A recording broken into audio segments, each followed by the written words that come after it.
Hello my dear student, good morning. I am S physics sir. मैं लेकर आया हूं आज की एक बहुत ही भन्नाटा सा इलेक्ट्रिक चार्जेस एंड फील्ड का बहुत ही अच्छा वीडियो।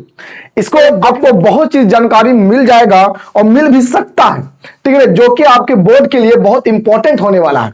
तो इस वीडियो को लास्ट तक जरूर देखना। अच्छी अच्छी बातें और आपको जो बोर्ड से रिलेटेड है वो मैं बताऊंगा, और जितने भी इस चैप्टर में जो कि इंपॉर्टेंट फॉर्मूले हैं और जो भी है एक्स्ट्रा इस वीडियो में बताने वाला हूं। एक ही वीडियो में सारे के सारे फॉर्मूला को मैं इस चैप्टर का पूरा क्लियर करने वाला हूं, तो इसे लास्ट तक जरूर देखना, बहुत मजा आने वाला है। तो स्टार्ट करेंगे एकदम जीरो से और जाएंगे एकदम हीरो तक, ठीक है। तो देखो, सबसे पहले स्टार्टिंग है कि ये इलेक्ट्रिक चार्ज क्या होता है और इस इलेक्ट्रिक चार्ज का फॉर्मूला क्या, इससे क्या कौन सी क्वेश्चन पूछा जाता है, बस वो खाली जानेंगे, ठीक है। इसके जितने भी सब्जेक्टिव क्वेश्चन थे उसमें मैंने अपलोड ऑलरेडी पहले ही कर चुका हूं, आप जाकर उस वीडियो को देख सकते हैं। अगर नहीं देखे हैं तो बस इस वीडियो के क्या करिए, डिस्क्रिप्शन बॉक्स में जाओ, ठीक है, उसके लिंक मैंने उसका दे दिया हूं, या फिर इस वीडियो के, ठीक है, प्लेलिस्ट में जाओ, आपको सारा वीडियो एक एक मिल जाएगा, ठीक है। तो देखिए, सबसे पहले इलेक्ट्रिक चार्ज में आता क्या, देखिए इलेक्ट्रिक चार्ज में एक आध क्वेश्चन आ जाता है क्वांटाइजेशन ऑफ चार्ज से। तो क्वांटाइजेशन ऑफ चार्ज होता क्या है, बस इतना समझिए कि किसी भी बॉडी पर, एक बॉडी से दूसरे बॉडी में जो इलेक्ट्रॉन का ट्रांसफॉर्मेशन होता है वो हमेशा फिक्स हो सकता है। फिक्स का मतलब होता है कि चाहे एक होगा, चाहे दो, चाहे तो तीन हो सकता है। मतलब इंटेजर नंबर के फॉर्म हो सकता है ना, कभी भी डिसिमल फॉर्म में नहीं हो सकता इलेक्ट्रॉन का ट्रांसफॉर्मेशन। हाँ, किसी भी बॉडी पर इलेक्ट्रिक चार्ज की मैग्नीट्यूड डिसिमल में हो सकता है, किसी भी बॉडी पर इलेक्ट्रिक चार्ज की वैल्यू डिसिमल में हो सकता है, लेकिन इलेक्ट्रॉन डिसिमल में नहीं हो सकता। यानी कहने का मतलब है दशमलव के फॉर्म में नहीं हो सकता। इलेक्ट्रॉन ट्रांसफर फिक्स होता है। यहां से क्वेश्चन आता है जिसका सूत्र होता है Q बराबर plus minus n e, Q बराबर प्लस माइनस एन ई। और हाँ, एग्जाम में आपके आवेगा इलेक्ट्रिक चार्ज की वैल्यू जो मैग्नीट्यूड जो दिया रहेगा वो आपका रहेगा डिसिमल के ही फॉर्म में, माइनस पॉइंट ऐसे कर करके डिसिमल के फॉर्म में रहेगा, लेकिन आपको वहां पर चेक करना पड़ेगा कि कौन होगा कौन नहीं होगा। तो उसके लिए आपको एन की वैल्यू निकालना पड़ेगा, ठीक है। जैसे कहने का मतलब कहा देगा कि किसी एक बॉडी पर जो चार्ज की मैग्नीट्यूड है वो 3.2 गुने 10 के पावर 19 कूलम है, माइनस में 19 कूलम। 3.2 गुने 10 के पावर माइनस 19 कूलम किसी बॉडी पर है। तो ये बॉडी पर इतना चार्ज हो सकता है या नहीं, तो इसके लिए सबसे पहले क्या करना है, जो आपका एक कूलम का, ठीक है ना, सॉरी, एक इलेक्ट्रॉन में जितना जो कूलम होता है उससे डिवाइड कर दो। तो एक इलेक्ट्रॉन की जो वैल्यू होता है वो 1.6 होता है और 10 के पावर माइनस 19। तो ज्यादातर 1.6 से डिवाइड करो, ज्यादा देखने की नहीं है। तो अगर कटने के बाद डायरेक्ट कोई नंबर के फॉर्म में आ जाए, इंटेजर नंबर के फॉर्म में, पूर्णांक संख्या के रूप में, जैसे देखो पॉइंट से पॉइंट कट जाएगा तो 16 दूनी क्या आ जाएगा 32, यानी कि यहाँ पर 2 आया। अब ये जो 2 आया है वो 2 क्या है, पॉइंट में आया है या फिर आपका यहाँ पर फिक्स आया है, मतलब डायरेक्ट नंबर के फॉर्म में आया। तो जब अगर डायरेक्ट नंबर के फॉर्म में आए तो उस कंडीशन में हम कह सकते हैं कि इस बॉडी पर इलेक्ट्रिक चार्ज की वैल्यू 3.2 गुने 10 के पावर माइनस 1 कूलम हो सकता है। हो सकता क्या, होगा ही, इतना होगा ही किसी न किसी बॉडी पर, ठीक है ना। अब ये कैसे पता चला कि सर होता है, तो मैंने यहां पर कुछ नहीं किया, नंबर ऑफ इलेक्ट्रॉन निकाला, यानी n बराबर q बटा मैंने e किया, और q का मतलब जो दिया रहेगा उसमें मैंने e को डिवाइड कर दिया, तो अगर आपका नंबर के फॉर्म में आ जाए, यानी n बराबर plus minus 1 plus minus 2 plus minus 3, minus में आए चाहे प्लस में आए, अगर ऐसा फिक्स आता है तो समझना उस बॉडी पर चार्ज होगा। लेकिन अगर यही क्वेश्चन कहेगा कि किसी बॉडी पर जो चार्ज है वो आपका दे रखा है कितना, देखिए 3.64 गुने 10 के पावर माइनस 19 कूलम, तो ये नहीं होगा, क्योंकि इसको तुम काटने की कोशिश करोगे 1.6 से तो ये पूरा नहीं कटेगा, डिसिमल के फॉर्म में आएगा, दशमलव के फॉर्म में। तो ये किसी बॉडी पर इलेक्ट्रिक चार्ज की वैल्यू नहीं हो सकता है। बातें समझ में आई। तो यहां से एक क्वेश्चन आएगा जो कि आपको क्लियर हो गया होगा, ठीक है। आगे आता है कि एक इलेक्ट्रॉन में कितने कूलम होते हैं, ये तो आप लोग 9-10 से ही सुनते आ रहे होंगे, जो कि देख लो, बस याद कर लेना, ठीक है। और एक कूलम में कितने इलेक्ट्रॉन होते हैं, एक कूलम में कितने इलेक्ट्रॉन, मतलब एक कूलम में नंबर ऑफ इलेक्ट्रॉन निकाला जाता है, तो कितना आएगा 6.25 गुने 10 के पावर 18 इलेक्ट्रॉन एक कूलम में, क्लियर। अब इलेक्ट्रॉन की मास कितना होता है, ये न्यूमेरिकल सॉल्व करने में बहुत सहायता देता है। इलेक्ट्रॉन की मास, जब वहां पर हम लोग इलेक्ट्रोस्टैटिक्स फोर्स और ग्रेविटेशनल फोर्स की कंपेयर करते हैं तब वहां पर हमें इसकी आवश्यकता पड़ती है, ठीक है। तो यहां पर आपको इलेक्ट्रॉन की जो मास है वो है 9.10 गुने 10 के पावर -31 केजी, आपको याद रखनी पड़ेगी। ठीक है, चलिए अब यहां पर लिखे हैं कि इलेक्ट्रिक चार्ज का जो आता है क्वेश्चन आपके, वो सीजीएस यूनिट से आता है, मेजरमेंट यूनिट से आता है, ठीक है ना, और इसकी डायमेंशन से आता है, ये ज्यादा आता है। ठीक है ना, तो इलेक्ट्रिक चार्ज के ऐसे यूनिट जो होता है, मात्रक जो होता है, वो कुलाम होता है। ठीक है, क्या होता है? कुलाम। तो जो जो मैं बातें अभी जो बोलने वाला हूं उसको ध्यान से सुनना और हो सके तो कॉपी में नोट्स कर लेना। ठीक है, तो सुनो, पहला, इलेक्ट्रिक चार्ज की ऐसा यूनिट होता है कुलाम। क्लियर? और इलेक्ट्रिक चार्ज की जो सीजीएस यूनिट होता है, यानी छोटा जो यूनिट होता है, वो आप लिख सकते हैं ईएसयू। ठीक है ना, ईएसयू का मतलब इलेक्ट्रोस्टैटिक्स यूनिट। तो ईएसयू लिख सकते हैं, या इसी की जगह आप स्टैंड कुलाम भी लिख सकते हो। ठीक है, या इसी की जगह फ्रैंकलिन भी लिख सकते हो। कभी कभी एग्जाम में आ जाता है इलेक्ट्रिक चार्ज की स्मॉलेस्ट यूनिट, तो माय डियर मैं बता दूं सीजीएस को ही स्मॉलेस्ट कहा गया है। तो अगर स्मॉलेस्ट करके आए, चाहे सीजीएस करके आए, तो फ्रैंकलिन मारिए, चाहे तो आपको स्टैंड कुलाम मारिए, चाहे ईएसयू मारिए। तो अगर ऐसा यूनिट कुलाम होता है और इसका बेस यूनिट जो होता है, वो ध्यान से सुनते रहना, बेस यूनिट जो होता है वो एम्पेयर सेकेंड होता है। क्योंकि आप करंट इलेक्ट्रिसिटी चैप्टर में पढ़िएगा कि जो क्यू बराबर होता है वो होता है आईटी, है ना, एम्पियर टाइम। यहां से मात्रक एम्पियर जो है ना, ये एम्पियर निकल जाएगा आई से, और टी से सेकेंड, एम्पियर सेकेंड है वो, यहां से आपका मात्रक निकल जाएगा। तो ये सब बातें आपको याद रखनी है। सवाल ये है कि अगर सर इलेक्ट्रिक चार्ज की ये सही यूनिट कुलाम होता है और इलेक्ट्रिक चार्ज की छोटा यूनिट फ्रैंकलिन बोलिए, चाहे तो ईएसयू बोलिए होता है, तो कुलाम और ईएसयू में क्या संबंध है? यानी एक कुलाम में कितना ईएसयू होता है या एक यूएसयू में कितना कुलाम होता है? तो देखिए मैंने लिखा, बहुत इंपॉर्टेंट है कि एक कुलाम में या एक एम्पियर सेकेंड में होता है डियर 3 गुने 10 के पावर 9 ईएसयू। बहुत इंपॉर्टेंट है, इसको याद रखिएगा, है ना। और एक वो होता है इलेक्ट्रोमैग्नेटिक यूनिट, विद्युत चुंबकीय मात्रक। तो विद्युत चुंबकीय मात्रक और कुलाम के बीच भी संबंध होता है। तो एक कुलाम बराबर 1/10 EMU होता है, जो कि इंपॉर्टेंट है ना। अब आते हैं हम लोग इलेक्ट्रिक यानी इलेक्ट्रोस्टैटिक्स कुलाम्बियन फोर्स की तरफ। देखिए यहां से भी आपका ऑप्शन आना है, तो आना है ये वाला क्वेश्चन, और वेक्टर फॉर्म में आता है, कुलाम्स लॉ, है ना, ऑब्जेक्टिव में। देखिए यहां पर इलेक्ट्रोस्टैटिक्स फोर्स को हम लोग बोलते हैं स्थिर वैद्युत बल। क्या बोलते हैं? स्थिर वैद्युत बल। और एक चीज और आपको बोल देता हूं, बहुत इंपॉर्टेंट बातें बोलने जा रहा हूं, इसको भी नोट्स करना, मैं यहां पर लिखा नहीं लेकिन मैं बोल दे रहा हूं। देखिए इलेक्ट्रोस्टैटिक्स फोर्स को और कौन कौन सी फोर्स कह सकते हैं, ये भी एग्जाम में कभी कभी आ ही जाता है। तो आपको बहुत सारे फोर्स बताने वाला हूं, जिसका इसका दूसरा नाम है। देखिए इलेक्ट्रोस्टैटिक्स फोर्स को, स्थिर वैद्युत बल को आप ना रिपल्सिव फोर्स कह सकते हैं, क्योंकि रिपल्सिव नेचर भी शो करता है, चार्ज पर डिपेंड करता है उसकी नेचर पर ना। तो ये रिपल्सिव भी होगा, तो इसका जगह आप रिपल्सिव लिख सकते हैं, अट्रैक्टिव भी लिख सकते हैं, ठीक है ना, इलेक्ट्रिक भी लिख सकते हैं, कंजर्व भी लिख सकते हैं, सेंट्रल भी लिख सकते हैं। क्या क्या मैंने बोला, ध्यान सुनना। पहला रिपल्सिव, यानी कि आप लिख सकते हैं विकर्षण बल। दूसरा लिख सकते हैं, ठीक ना, आकर्षण बल यानी अट्रैक्टिव फोर्स। तीसरा लिख सकते हैं इलेक्ट्रिक फोर्स, यानी कि विद्युत बल, इसी को कहते हैं। लिख सकते हैं कोलम्बियन फोर्स, है ना, कोलम्बीय बल लिख सकते हैं। स्थिर वैद्युत बल तो आपको पता ही है। आगे लिख सकते हैं केंद्रीय बल, है ना, सेंट्रल फोर्स। और आगे आप लिख सकते हैं, ठीक है ना, कंजर्व फोर्स, संरक्षण बल लिख सकते हैं। इतने चीजें आप इलेक्ट्रिक फोर्स, इलेक्ट्रोस्टैटिक्स फोर्स को कह सकते हैं। और उसकी सूत्र होता है F बराबर K Q1 Q2 upon R square R cap. अगर इस R कैप को मैं हटा दूं और वेक्टर के फॉर्म में लिखूं R वेक्टर, तो यहां पर इसकी मैग्नीट्यूड नीचे आएगा, R स्क्वायर से गुना के RQ हो जाएगा। सवाल है, ठीक है ना, कि वेक्टर फॉर्म में हम कूलम्ब्स लॉ कैसे लिखेंगे? तो Fe बराबर K Q1 Q2। अगर यहाँ कैप रहेगा तो नीचे R स्क्वायर, यहाँ वेक्टर रहेगा तो RQ हो जाएगा। बातें समझना, ध्यान समझना।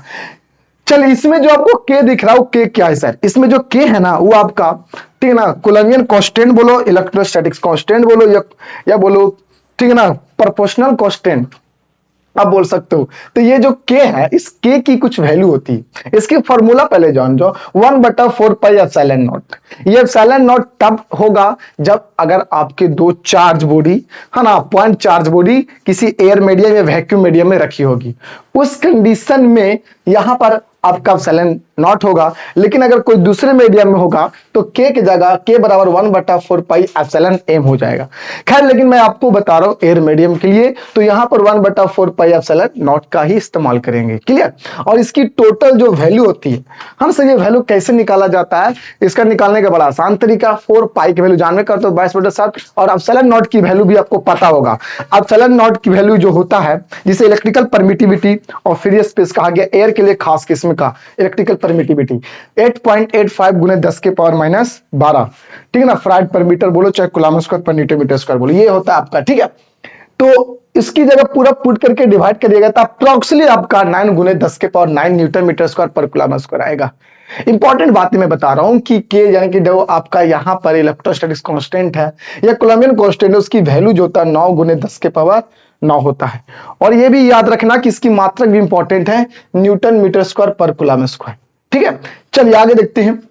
देखिए अब आपको मैं बताने जा रहा हूं कि जितने भी इलेक्ट्रिक फील्ड के जो सूत्र होते हैं वो इलेक्ट्रिक फील्ड को मैं बताने जा रहा हूं। तो इलेक्ट्रिक फील्ड के सूत्र से को जानने से पहले उसकी मात्रक समझ लीजिए। देखिए इलेक्ट्रिक फील्ड की जो मात्रक होता है न्यूटन पर कूलम्ब होता है। ठीक है ना सर, ये कैसे आया, तो सर ये फॉर्मूला से आया। ठीक है ना, और वोल्ट पर मीटर भी क्या होता है, वोल्ट पर मीटर। देखिए आपको बताता हूं, जो न्यूटन पर कूलम्ब जो आया वो आपका आया F/Q से। क्या है, F/Q से आया। सर ये वोल्ट बटा मीटर किससे है, तो इलेक्ट्रिक फील्ड का एक फॉर्मूला होता है जिसे हम लोग पोटेंशियल ग्रेडियंट कहते हैं या फिर पोटेंशियल ग्रेडियंट कहते हैं। लोग अपने अपने तरीके से पढ़ते हैं, हम अपने तरीके से पढ़ते हैं, आप भी अपने तरीके से पढ़िएगा। ग्रेडियंट बोलिए या ग्रेडियंट बोलिए, बात की है। बात हम यहां करेंगे कि वोल्ट पर मीटर किस फॉर्मूला से आया, किसकी, इलेक्ट्रिक फील्ड की मात्रा। वोल्ट पर मीटर किस फॉर्मूला से आया, इलेक्ट्रिक फील्ड की मात्रक, विद्युत क्षेत्र की मात्रक। तो बाबू रे वो आया पोटेंशियल ग्रेडियंट जिसका सूत्र होता है E या फिर K, E बराबर dV/dr माइनस में आता है। ऐसे फॉर्मूला जब देखोगे तो माइनस में होगा dV/dr। माइनस क्यों सर, माइनस ये शो करता है कि इलेक्ट्रिक फील्ड की जो डायरेक्शन होगा वो डिक्रीजिंग पोटेंशियल की तरफ होगा, इसलिए पोटेंशियल ग्रेडियंट के फॉर्मूला को साबित करते समय वहां माइनस आता है। माइनस इसलिए आता है क्योंकि इलेक्ट्रिक फील्ड की डायरेक्शन डिक्रीजिंग पोटेंशियल की तरफ होता है, पॉजिटिव चार्ज से नेगेटिव चार्ज की तरफ, इसीलिए यहां माइनस में आता है। क्लियर। और ये डिस्टेंस की यानी कि लेंथ के दो प्लेट के बीच में बोलो, चाहे तो एक चार्ज दो चार्ज के बीच की जो अगर डिस्टेंस वेरिएबल है तो उस कंडीशन में पोटेंशियल में कितनी वेरिएबल आ रहा है, डिस्टेंस के रिस्पेक्ट में पोटेंशियल में जो वेरिएबल आएगा उसको पोटेंशियल ग्रेडियंट कहा जाता है। और एक्चुअली मैंने ये फॉर्मूला को साबित भी किया हूं। इसे कहा जाता है इलेक्ट्रिक फील्ड और इलेक्ट्रिक पोटेंशियल यानी कि विद्युत विभव और विद्युत क्षेत्र के बीच में संबंध, जो कि मैंने ऑलरेडी वीडियोस का बना रखा हूं, जस्ट इसके आप नीचे देख सकते हैं, वो वीडियो आपके पास आ गया होगा। क्लियर, तो वहां पर आप जाके देख सकते हो कि कैसे प्रूव होता है। खैर, तो इसकी मात्रक जो होता है इलेक्ट्रिक फील्ड की वो होता है माय डियर न्यूटन पर कूलम्ब और वोल्ट पर मीटर, जो कि साता मैंने बता दिया। अब इसकी विमाएं सूत्र थोड़ा सा ध्यान में रखना, इंपॉर्टेंट से आ सकती है। ठीक है ना, याद रखना आपका काम है, बताना मेरा काम है। मेहनत तुम करो, सफल बनाने की कोशिश हम कर सकते हैं। देखिए यहाँ पर डायमेंशन यानी कि विमेय जो होता है, इसका विमाएं जो सूत्र होता है वो MLT के पावर -3 A के पावर -1 होता है, जो कि आपको याद रखने की जरूरत है।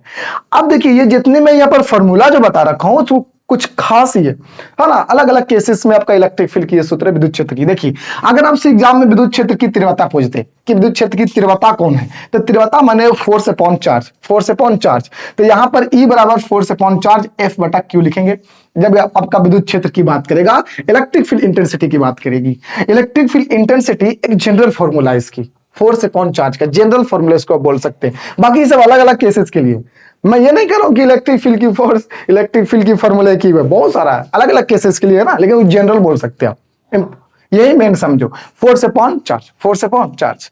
देखिए ड्यू टू पॉइंट चार्ज माने एक बिंदु आवेश के कारण, एक बिंदु आवेश के कारण जो इलेक्ट्रिक फील्ड बनता है आसपास, वो कितना बनेगा, तो KQ/R², KQ/R²। इंपॉर्टेंट, इसको याद रखिएगा। आगे है एट एक्सियल लाइन, अच्छी रेखा पर, ये इन ऑन पोजीशन, एग्जाम में आ सकता है माय डियर, इन ऑन पोजीशन करके। तो अगर एक्सियल लाइन बोले चाहे इन ऑन पोजीशन के, बात सेम है।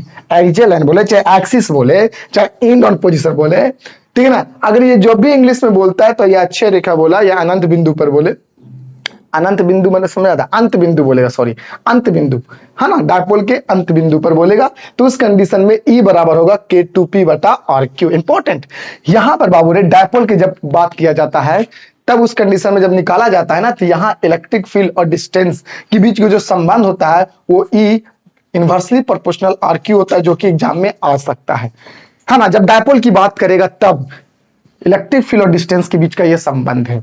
क्लियर? तो K2P बटा आर क्यू कब ये फॉर्मूला आता है? जब आपका अक्षीय रेखा की बात करें। At equatorial line, equatorial line क्या है?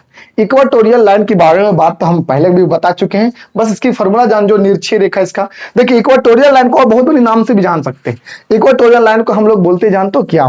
ट्रांसवर्स लाइन के भी नाम से जानते हैं। ये इसी को हम लोग बोलते हैं ब्रॉड साइड पोजीशन। बहुत इंपॉर्टेंट है, तीन तीन बातें मैं बताने वाला हूं, इसको ध्यान रखना। इक्वेटोरियल की जगह ब्रॉड साइड पोजीशन भी आ सकता है, ट्रांसवर्स लाइन भी कह सकता है इसके जगह।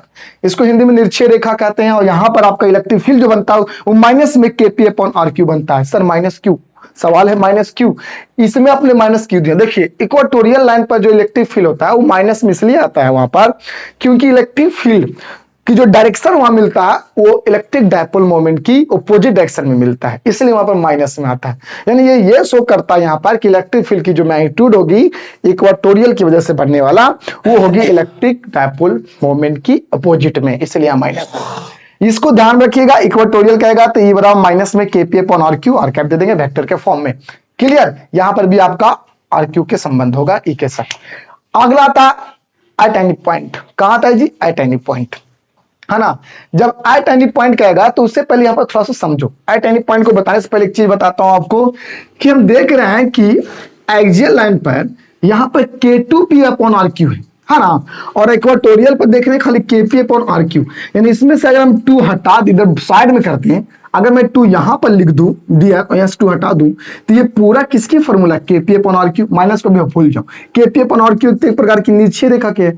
तो मैं यहां कह सकता हूं कि ये निरक्षीय रेखा के दुगना करने से हमें अक्षीय रेखा पर क्या मिलती है?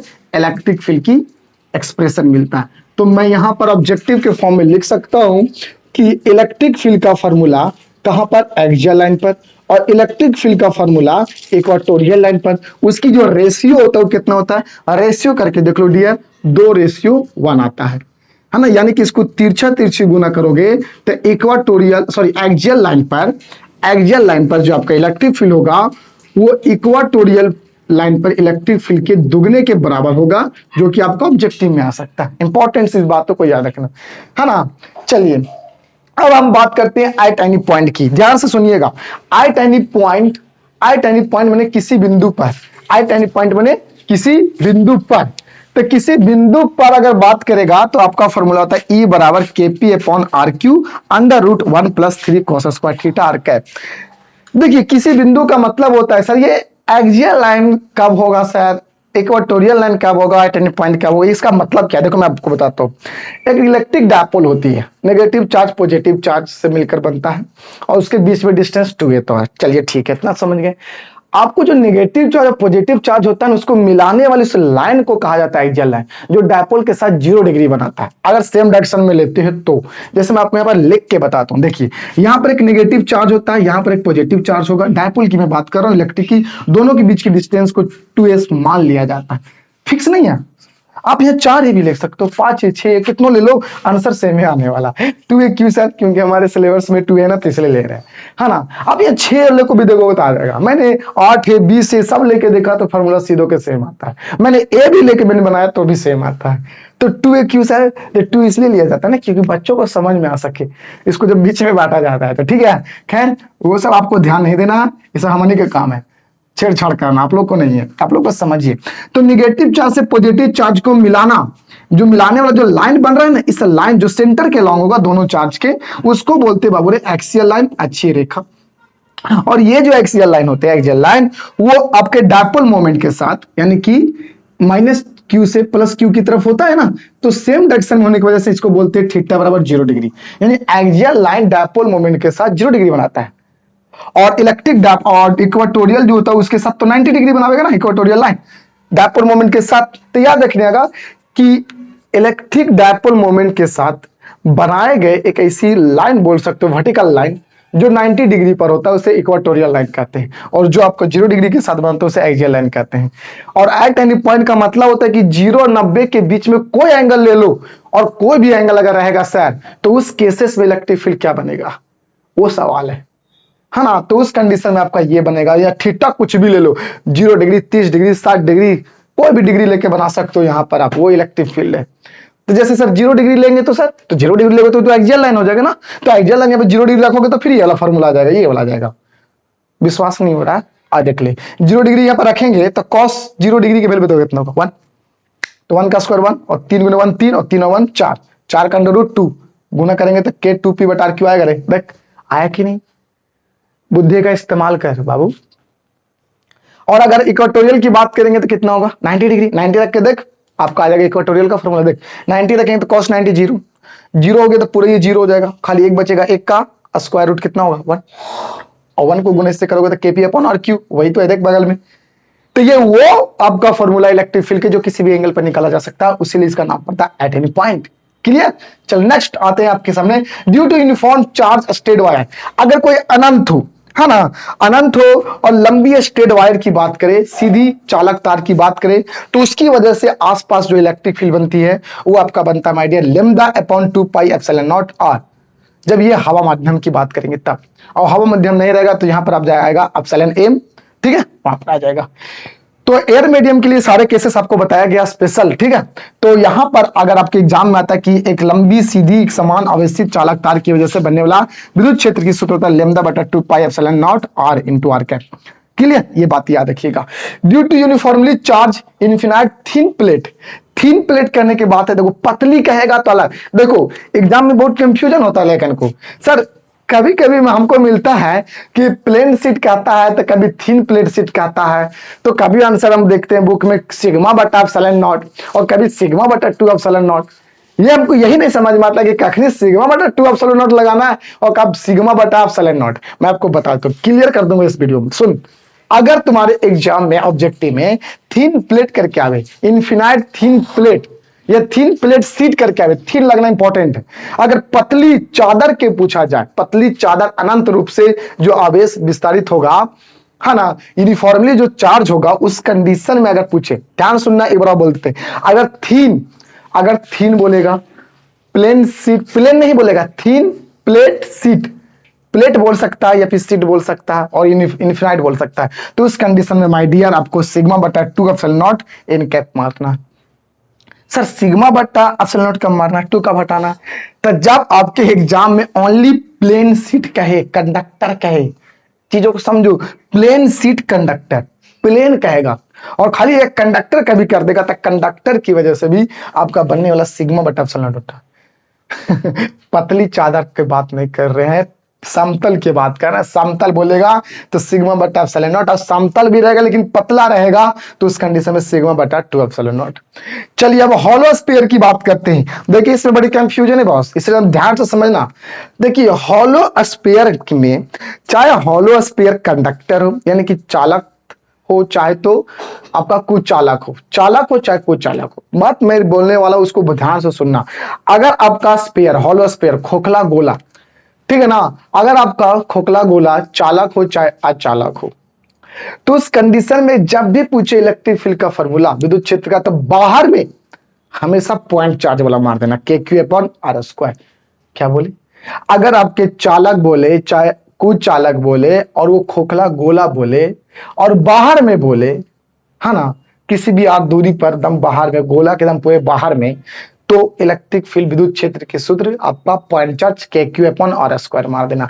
सरफेस पर अगर बोल दे, सरफेस पर अगर बोल दे, सर सरफेस पर बोल देगा तो सरफेस पर बोल देगा ना, तो रेडियस वाला खाली लगा देना, क्योंकि डिस्टेंस और रेडियस के बराबर आ जाएगा उस कंडीशन में, लगभग अप्रॉक्सली, तो वहां पर अपना KQ पर रेडियस का स्क्वायर कैपिटल R स्क्वायर लिख सकते हैं, डिस्टेंस को हटाकर। देखिए यहाँ पर, देखो यहाँ पर, ये आपका आउटसाइड माने बाहर, ये माने सरफेस लिखे हैं, सतह पर, तो सतह पर बोलेगा तो KQ अपॉन रेडियस का स्क्वायर।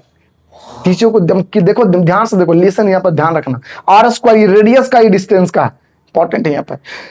आगे कहेगा कि सर चालक के अगर किसी खोखले गोले के सेंटर पर पूछ देता, तो बाबू रे हम अंदर की जब बात करेंगे तब, तो अंदर जब भी कहेगा तो आपका 0 मारेंगे, हमेशा 0 मारेंगे। सर अंदर सेंटर पर कहेगा तब भी 0 मारेंगे, लेकिन सवाल तो सुन लो कि किसके लिए बात कर रहा है ये।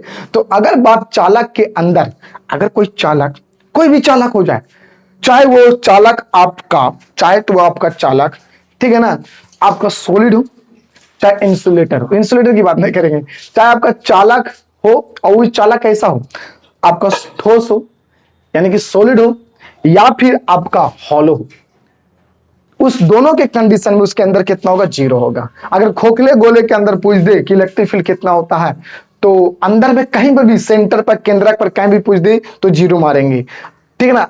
अगर ठोस भी रहे और कंडक्टर करके रहे तो भी जीरो मारेंगे। लेकिन एक कंडीशन में आपका थोड़ा सा अलग आ जाता है कि इंसुलेटर रहे और ठोस रहे, ध्यान सुना, इंसुलेटर और ठोस रहे तो बाहर में और सरफेस पर सब सेम रहेगा, अंदर बदल जाता है और वो अंदर ठोस गोले के अंदर वो भी इंसुलेटर के लिए E बराबर के R P upon 3 epsilon not an cap होता है। इसके इंपॉर्टेंट बातें इलेक्ट्रिक फील्ड का। चलिए अब इधर आते हैं बॉस, ये आपका electric dipole moment, electric dipole moment से भी ऑब्जेक्टिव क्वेश्चन बहुत बार आ चुका है। देखिए इलेक्ट्रिक डायपोल मोमेंट का सबसे पहला फॉर्मूला आपको पता होना चाहिए कि P बराबर Q इंटू 2A आता है। ये एक वेक्टर क्वांटिटी है जिसकी डायरेक्शन मैंने यहां लिख रखा हूं, नेगेटिव चार्ज से पॉजिटिव चार्ज की तरफ होता है।